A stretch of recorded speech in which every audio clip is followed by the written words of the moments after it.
All right, welcome back, everyone. This video is The Glory Season 1, Episode 1-2, Woman Seeks Revenge on Her High School Bullies, Korean drama, full English subtitle. It's by Drama's Pajamas here. I'm pretty excited. Here we go. Queens, welcome to our new show, The Glory. It's supposed to be very good, so I'm excited to share this with you. It's supposed to be very good. That's debatable because I haven't seen it. Who's saying it's supposed to be very good? Episode question is, how were your high school days? Was it the best season of your life? Well, my high school days, I went to prom with 2 lesbians. They eventually got married. That was my high school days. I don't know about anyone else. Or was it a chapter to be forgotten? For the main character of the show, it can be described as pure hell, and this episode walks us through it in her shoes. Okay. So get comfy, everybody, and let's binge. Episode 1 of The Glory starts with Moon Dong-young, we will call her Moon, driving to an apartment that she's rented. She settles in quickly and proceeds to staple pictures of Park Hyun-jin and other people on the wall. We learn that these are photos of those that had bullied her in the past. She starts picturing Park, the ringleader, entering her home and not recognizing her. She imagines herself hitting Park with the stapler and promising her that she will kill her. We're taken to the past, which explains what led her to this state. In 2004, a young Moon made an official report to the police about the bullying that she had been receiving in her high school. The police chief calls Park's mother and promises that he would make the case go away easily. Apparently, he and Park... But what was it in return? They're writing a subject where a girl goes up and requests something from an officer, and then the officer's like, yeah, I can do that. What does he want in return? Park's mother were childhood friends, and Park's family is extremely rich and powerful. The police chief casually asked Park to stop bullying her fellow students. Yeah, that's not how that works. You can't ask someone to stop bullying. Also, a lot of people are gonna hate me for this. I was a little bit of a bully to people. I'm not proud of it. No, I was though. You know, I really turned my life around now, obviously, but you know, I used to throw tables at people. I knocked a girl's eye out. It was not the best moments in my life, for sure. But it happened. And you just have to accept that. Even a slap on also, what's with the freaking knife on the arm? Scary. The rest, to be expected, I guess. The rest of the bullies also got picked up by their guardians with no punishment incurred. No punishment incurred to the person when she's literally bleeding. Teacher Kim from their school arrived at the police station and acted as Moon's legal guardian. He lectured Moon for going to the police over what he called a small prank. A small thing? Or a small print? This is more than small. They were like shaving her arm or something. I would call that abuse. It's 100% abuse. Amongst classmates. Park's mother actually expressed her huge disappointment in her. If you think it's for being a bully, you would be wrong. She was actually embarrassed because Park couldn't handle a nobody like Moon. Of course. Most families are like this. I would say, like, even my family would be like that. Same thing. They would say that. That's not even surprised. Who's poor and powerless. The next day, Moon got it even worse when Park burned her arm using a hair curler. The group tortured and even sexually assaulted her. Moon visited the school nurse and asked for some hydrogen peroxide. The nurse was curious as to why she needed that, so she checked Moon's arms and was shocked by the burn marks. She asked Moon who hurt her, but Moon refused to answer. The nurse volunteered to help her report the case to her teacher. That's a laugh. At this moment... That is a laugh. Here's the real answer that people don't realize. The best way to get out of bullying is you never say, I'm going to the cops. Or the best way to get out of anything is if you say, I'm going to the police, it's over for you. you'll get your balls kicked in. You'll get your snatch. You'll get your boobs cut off. Like, the moment someone says, I'm going to the police, everyone hates you now. You have become the target. Like, sure, either you handle it yourself or your family handles it. But if you ever let me get law enforcement involved, you're the moron and you are the bad person. There's no in it or buts. Park emerged from behind the curtain of one of the infirmary beds and announced her presence. It's like snitches get stitches, right? And it's common and it's true. She admitted proudly to being the one that's been hurting Moon. Her face had "I dare you to do something" written all over it. A few days later, the nurse mysteriously quit. Later, Moon went home and found Park and the gang at her place. They had already started making themselves comfortable. Park ransacked the place and found Moon's piggy bank. She asked Moon, what is going on here? This woman has a horrible life. What is this show? This woman has a horrible life. It's so sad. To either dance for them or get burned by a hand iron to get her savings back. They ended up using a hand iron on her legs. Moon finally reached breaking point and she thought about suicide. She actually almost drowned herself in the freezing river. Well, that's not good. Don't do that. Don't do that. Don't go and drown yourself in the river. That's bad news bears. Remember that, kids. But good thing she came to her senses. She decided to She just drop came out to her senses just like that? Don't want to kill yourself no more? Okay. of school. On her form, she listed her bullies as the reason for her leave, and her homeroom teacher, Mr. Kim, called her in and insulted her for making trouble. When she stood up for herself, he slapped her over and over again until the rest of the teachers finally stepped in to stop him. I don't know. First off, that's not realistic. Second, I've been paddled at school.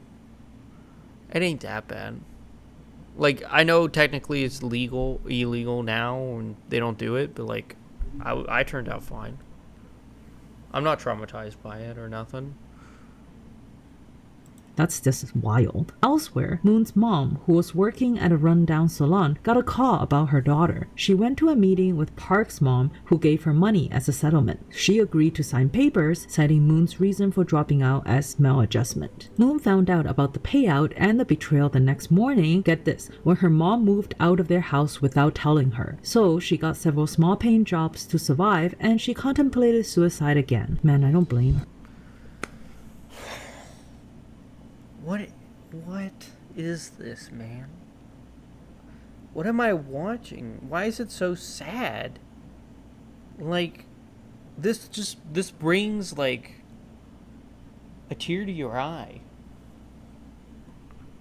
She went back to school for one last time and sought out Park, who had moved on to bullying some other poor soul. She asked if the bullies were sincere when they wrote down their dreams on their social media. Park laughed and responded that obviously her dream to be a simple housewife and mother was fake. After all, she was so rich she could buy any dream. But she did let it slip somewhere along the way about her desire for a nice family. Moon told Park that she is her dream and promised Park that they won't meet again. Thus began an 18-year-long revenge plot. For the next few years, Moon used the time to study from home.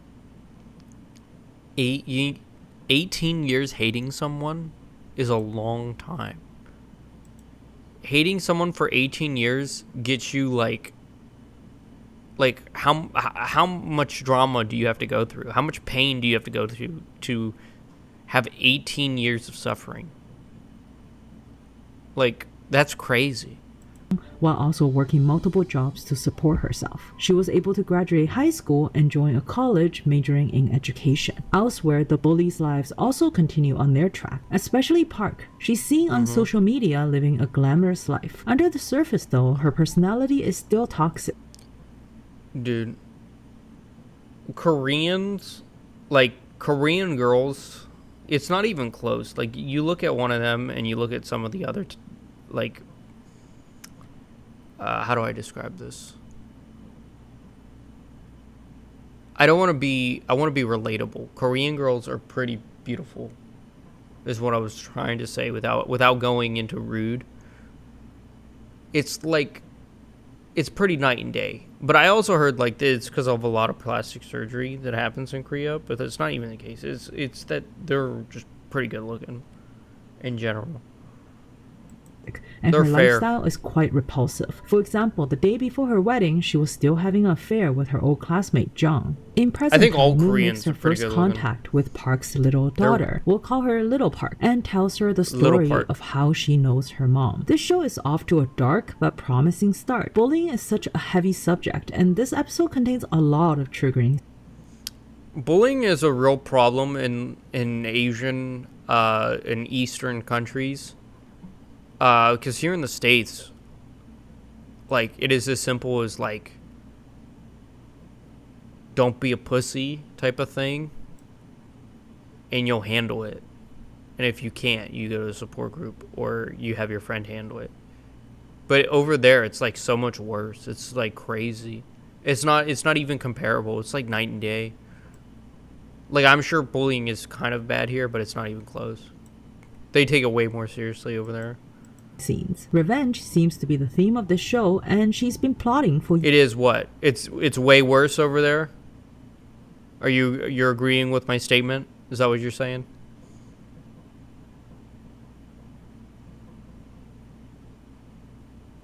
Yeah. years to exact it. Do you believe that revenge is best served cold? Let's check out what she has in store for her abusers in the next episode. Episode 2 starts with Moon at a cyber cafe doing some online stalking on her former bullies. Son seems to be living his best bad boy life. Sara His best bad boy. Oh, his bad boy life. Yeah, he's posting pictures of... What is this? stalking on her former bullies. Son seems to be living... Yeah, he got his towel on, and he has got his muscles out. He got his mooses. Living his bad boy life. Oh, look at this photo. It's all in black and white. That's a true bad boy. his best bad boy life. Sara is an artist Okay, artist. who loves to get high and has her drugs supplied by Son. Yes! The artist is a druggie. That's perfect. How did we know? I've told this story once before. I went on a conference. I do talks and conferences. I go on stage, and I did one on AI. And it was me and an AI talking about how AI can relate to art and such. And it was at a university. The professor comes out for the art professor. He comes out and he's like, so AI is like sex with robots, right? Right? Yeah. And I was like, dude, it's not like, what do we... No, it's not. No. And then he proceeded to say that, well, look at all the great artists. It might not be like sex with robots. You know, we don't have to get down and dirty with AI, but all we have to do is do some drugs, get some heroin, some cocaine, you know, and we make some amazing art. Most modern art has just came be back soon. Okay, we'll hold on.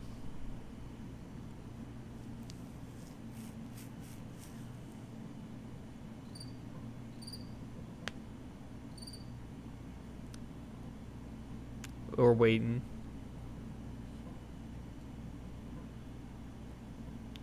But yeah, we were saying like the drugs, they just have to do drugs to get good art. Modern art is just them taking a bunch of drugs. I'm like, well, there's no debating you there. That's true. Lager Isk has subscribed. Thank you so much, Lager. Really appreciate the subscription.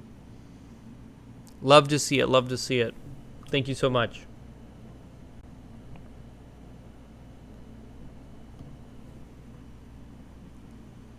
Okay. Ad should be over, I believe. Lena, the ad's over? Yeah. Okay, so two things. Lager Isk has subscribed on YouTube. Thank you so much, Lager. Second, Yeah, the art teacher was like, yeah, at least AI doesn't have to do sex with robots. All we have to do is do a bunch of drugs for our art. Okay, our modern art, we just get high and then we use our talents wisely. So yeah, absolutely, the artist does drugs. Why wouldn't she? This is a perfect representation based on an art professor from a university. I will never forget it. Is a flight attendant who steals expensive clothes from her family's dry cleaning business. Sure. And John, well, he owns a clothing store named Siesta. He's having an affair with Park and they always hook up around noon. He only... Ooh, Korean toasty drama. Ooh, affairs. I hate affairs. My ex cheated on me, so, my affair life I hate it. But it is toasty drama. Well, I will admit that. Opens up shop in the afternoon after their little siesta. Get it? It's clear. Oh yeah, siesta, one funny joke. That Son and Choi are of a lower social status, and they're reminded of it constantly. This will be relevant later on. Moon later meets with Gu. Does Korea have a class system like India? I don't know. I don't know if they're classist. They say lower social standard. I'm not sure. I guess I'll have to take their word for it. A girl that she met while working at the factory before she went to college. They became friends because Gu admired how hardworking Moon is, and she would always take off her shoes while walking in order to not disturb Moon's studying. Moon has revealed to Gu her intentions to get revenge on her gang of bullies. Gu doesn't think revenge is a good idea, but still helps Moon open... No. It's not a good idea. Revenge doesn't lead you to happiness. It's forgiveness. The easiest way to get anyone off your back is to forgive them and then ignore them. It's like it works every time. And then they hate you more for it. It's perfect. A new Instagram account to stalk the gang. Moon is working as a tutor for spoiled rich brats. One of her young male clients tried to flirt with her, so she ended... The young boy likes the tutor. I can't believe I made that sound. Of course he does. The session and terminated their contract. As she's leaving, she faints outside the house and is taken to the hospital. There, she wakes up next to a new character, JY, who looks like he got beaten up, and that's why... JY? The rapper? He's rapping? Whenever I hear, like, two letters together, I automatically think they're a rapper. Look at him. They're touching hands. He's already a player. He's a player in a coma. That's my man right there. He's in the bed next to her. JY takes an interest in Moon and tries to help her, but she brushes him off and leaves the hospital quickly. Turns out JY is an intern at the hospital, and he's concerned when the doctor comes back with the results of her tests. He learns that Moon is severely anemic and malnutritious, and that she left without a prescription. So he tracks her down at her university, and he tells her that she needs to take better care of her health. Wait a second. How did she get into university if she had to drop out of high school or elementary school? Like, they're super strict on that. Well, at least I know Japan is. But I don't know. Maybe Korea is a little bit different with that. I don't know how she would have got into university. You know how much effort it took me to get into university? It took, like, certifications and a degree, your high school, and it was a humongous time and effort. Because of his kindness, Pass GED. She passed GED? Okay. They start getting closer, and he offers to teach her how to play Go. That's something that she's been keen to learn. You see Go here? Here's something about me.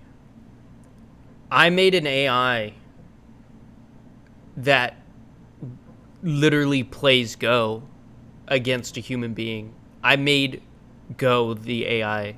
Like, it'll play against you or another AI. And it's nearly impossible to beat. It took me forever. It was one of my, like, university projects that I decided to work on. But I know this game in and out. in the AI would cheat depending on like it would determine every calculation to almost always succeed. It's very rare for you to ever win because it would know the whole board you're playing. However, Moon cuts ties with him after learning the basics of the game after a while. Her sudden departure actually affected JY quite a bit. On the other hand, Park gets married in a lavish ceremony to... Is Park still cheating though? Is she whoring around? CEO Ha of a construction company. We learned that CEO Ha is a Go fanatic, so it's highly possible that Moon was studying Go in order to get close to Park's husband. In 2015, Moon passed the teacher's qualification exam after her second try. I was an assistant professor teaching to like students sucks because they never stay. They'll never stay in one place and ever pay attention to you. It is not fun. Park has a baby. I have so much more respect for people. Her husband brings up that Choi from their posse needs to stop gossiping. Did this woman say posse? I had a posse. I did. And I had a name. Literally, they called me Big P. I kid you not. My posse called me Big P back in the day.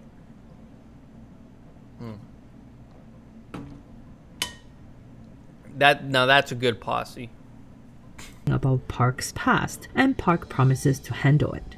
Park and Sierra meet with Choi and put her in her place, calling her poor and not at their level. In the meantime, Moon is collecting So it's not a classism.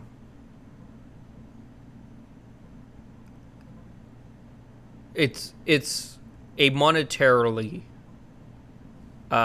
set of class, not based on just an actual like an Indian class. Good morning, S10. How you doing? Good morning as well. Are you? Yeah. Oh, I know how you're doing. You said how you were doing before, but yeah, good morning.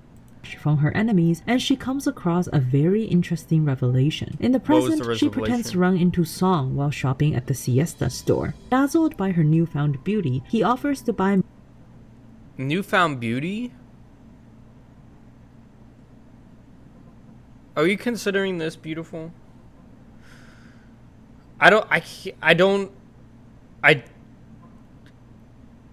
Maybe I'm in the wrong, but I don't know what I can consider beautiful with this. Maybe not my type. Moon the shoes that she was trying on and invites her to have a drink with him. He brags that he pretty much owns the store, even though it belongs to John. As they talk, Song gets a message from one of the workers informing him that John called wondering why he's yet to complete the errand that he gave him. Moon mocks Song for being John's little errand boy, and she tells him that she has some juicy information that can turn his life around and put him on the top of his friend group. We don't get to hear what it is, but it's clear that Song is tempted by her proposal. Later, Moon meets teacher Kim's son. Mr. Kim is now old and living in a nursing home. I don't know how she knows the son. Their talk is interrupted by a call from a... Met the son and to see the old teacher that was the homeroom to kill him or something? Realtor. She informs Moon that there is a vacancy in the apartment that she was looking to rent. Later at night, Moon is spotted by an employee who works for Park as she secretly tries to steal their trash. Instead of calling the police, the employee asks Moon to kill her husband in return for her silence about the garbage. The ending of this episode offers quite a twist. Is Moon even capable of killing, and why does this woman want her husband dead? At the moment, there are... I think she is capable of killing. This is a Korean drama. This is an assumption. We can assume that. Also, why is she going through trash? Getting the scraps? Is she the trash man? Taking out trash. a lot Dated of moving Vito's pieces coming that out. Moon is just starting to juggle. It's definitely chilling though to see that she is willing to mess with an innocent little girl in order to get her revenge. And I'm obviously a Right. fan of Song Hye-kyo no matter what she does, but I have to say she's way more appealing in this show than Now We're Breaking Up. It's still early, but that's my verdict. It's also refreshing to see her in something that's not a romance drama. What do you guys think so far? Comment Right. down below, and remember to subscribe like and join romance me in the dramas. future episodes of The Glory. Thank you for watching. Okay, that was really good. That was really good. The show seems like it's an incredible premise. You learn it in the next recap episodes. That sounds interesting. Yeah. Glad you like it. Thank you. While you're here, tell me your opinion on the show. Especially because you gave me the video. I want to hear.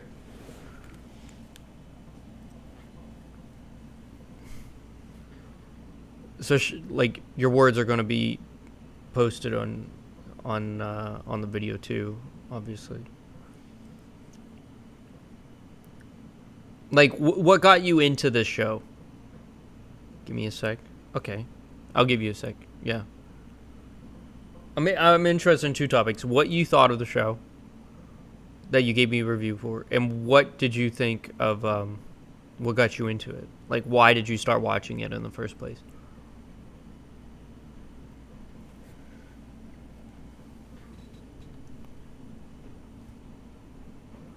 Oh man! While you write that out, we'll write it on the spot. So let me pull up the next video that we're doing and all that, and get everything hooked up.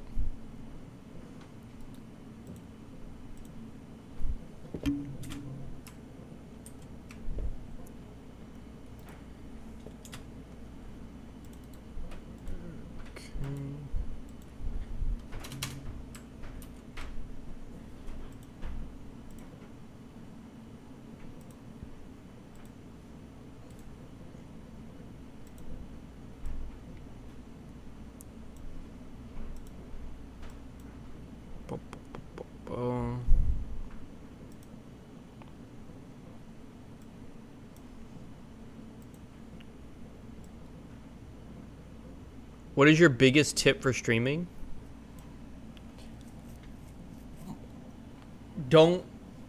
My biggest tip for streaming is don't feel like you are belittled. Like, don't feel like just because you may or may not have someone watching you, you must be at your tip-top 100% how you want to present yourself all the time. Like, don't get discouraged. My number one tip for streaming is don't get discouraged by numbers. Like, someone will always come and be there. Someone will always want to hear your opinions. Right?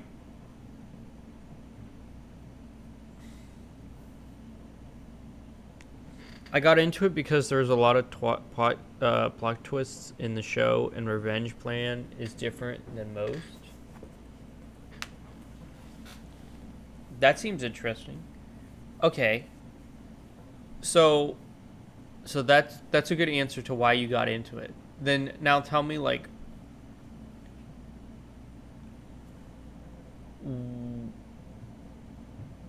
oh, well, that actually gave me a pretty good of what the other one too. What it was like. Why did you like it? Yeah. Okay. Right. Or Elena, do you commonly watch Korean dramas? Like, I'm not judging you for it. My father watches Korean and Asian dramas all day. He is a man of great taste.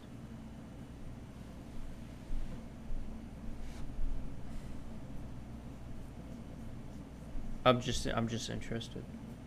No. But we're not gonna wait for Elena's response for that. Well, like I am. But for YouTube, thank you so much for watching. We have another Right Opinion video coming up tomorrow. For those in the stream, it will be starting here in a couple minutes. But yeah, this one seems pretty interesting. This one was provided to me as well. So yeah, thank you all for watching. I will see you all tomorrow, YouTube. Have a good one.